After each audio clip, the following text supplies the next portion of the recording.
محمد سلمان ہیں لاہور سے، یہ پوچھنا چاہ رہے ہیں مفتی صاحب یہ بتائیں کہ اذان کا جواب دینا کیسا ہے، آیا واجب ہے، سنت ہے یا مستحب ہے؟ سلمان بھائی آپ زندہ دلانے لاہور سے ہیں، اذان کے جواب دینے پر دو باتیں ذہن میں رکھیں. ایک ہے عملی طور پہ اذان کا جواب دینا کہ اذان آئے اور آپ نماز میں پہنچ جائیں، کوئی عذر نہ ہو، بیمار وغیرہ نہ ہو، تو آپ پہ اس طرح کا اذان کا جواب دینا واجب ہے کہ آپ نماز پڑھنے جائیں. اور ایک ہے زبانی جواب دینا، اذان آ رہی ہے، مؤذن جو کلمات پڑھ رہا ہے آپ اس کی کلمات کو بعد میں دہرا رہے ہیں، یہ دہرانا جو ہے یہ مستحب ہے. تو اذان کا جواب دینا عملی طور پہ نماز پڑھنے کے لیے واجب اور وہ مستحب ہے جو آپ نے لفظ کہے ہیں. حدیث پاک میں ہے فَيَقُولُ مِثْلَ مَا قَالَ الْمُؤَذِّنُ، فرمایا جو اذان دے رہا ہوتا ہے اس کے اذان کا جواب دیا کریں. تو اذان کے جواب کی دو ہی صورتیں ہیں، نماز میں بھی جائیں اور اس کے لفظوں کو بعد میں دہرائیں جب وہ لفظ کہہ لیں. ساری اذان کو اسی طرح ہی آپ نے کہنا ہے، لیکن حی علی الصلاح یا حی علی الفلاح کے جواب میں آپ نے یہ الفاظ نہیں کہنے جو مؤذن کہہ رہا ہے، بلکہ آپ نے اس پر الفاظ کو بدل کے کہنا. آپ نے الفاظ کو اشہد اللہ الہ الا اللہ کے جواب میں تو یہی الفاظ ہی آپ نے کہنے ہیں. تو احادیث پاک میں اس پر مختلف جوابات ہیں کہ آپ نے کیا کہنا ہے. میں ایک بات مزید آپ کی خدمت میں، حدیث پاک آپ کے ذہن میں ہے نا کہ جب حی علی الصلاح کہے تو کیا کہے؟ لا حول ولا قوت الا باللہ. میں نے کیوں پوچھا ہے؟ صرف اس بات کو سمجھانے کے لیے کہ بعض اوقات چیزوں کی لوگوں کے ذہن میں نہیں ہوتا. تو اشہد اللہ الہ اللہ کے جواب میں تو وہی لفظ کہنا ہے، لیکن لا حول ولا قوت الا باللہ یہ حیالتین کے جواب میں، دونوں طرف کہنے کے جواب میں آپ نے کہنا ہے.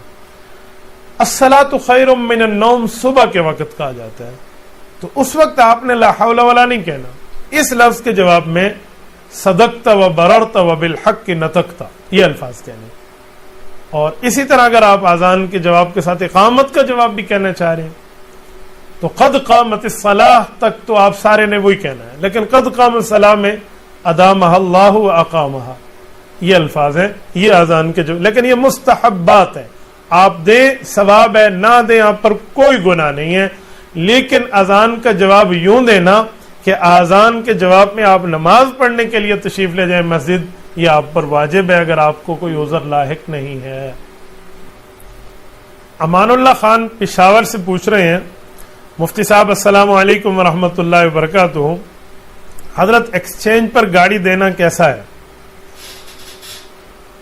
بھائی امان اللہ، ایکسچینج پر گاڑی دینے کا جو مطلب میں سمجھاؤں نا وہ میں آپ کی خدمت میں عرض کر دوں. میرے خیال میں آپ کی بات کا مطلب ہے کہ گاڑی مارچے میں دینا کیسا ہے.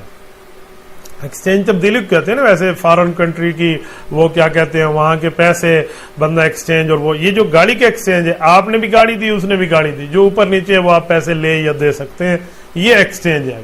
اگر یہی ہے تو پھر اس طرح کے ایکسچینج میں دینا لینا جائز ہے.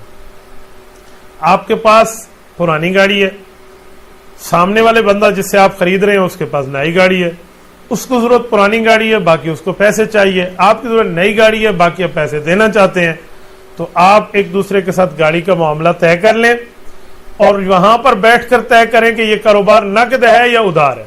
اگر ہے نقد تو آپ فوراً یدم بیدم ہاتھ در ہاتھ لینا اور دینا کر لیں، جو آپ کے ساتھ معاملات آپ کا آپس میں طے ہو. اور اگر ہے ادھار کا تو پھر دو باتیں طے ہونی چاہیے کہ یہ قسط کس ترتیب کی ہوگی، نمبر 2 کل پیسہ کتنا ہوگا، کل مالیت بھی طے کر لیں. مثلا 50,000 گاڑی آپ 70,000 پہ دے رہے ہیں یا لے رہے ہیں، تو بھئی یہ 20,000 جو اوپر آ رہا ہے یا 50,000 اوپر زیادہ آ رہا ہے، اس کو کتنے عرصے میں ختم کرنے. دو باتیں طے ہو، قسط بھی طے ہو اور اماؤنٹ بھی طے ہو، اتنے دنوں میں ہم نے دینا ہے.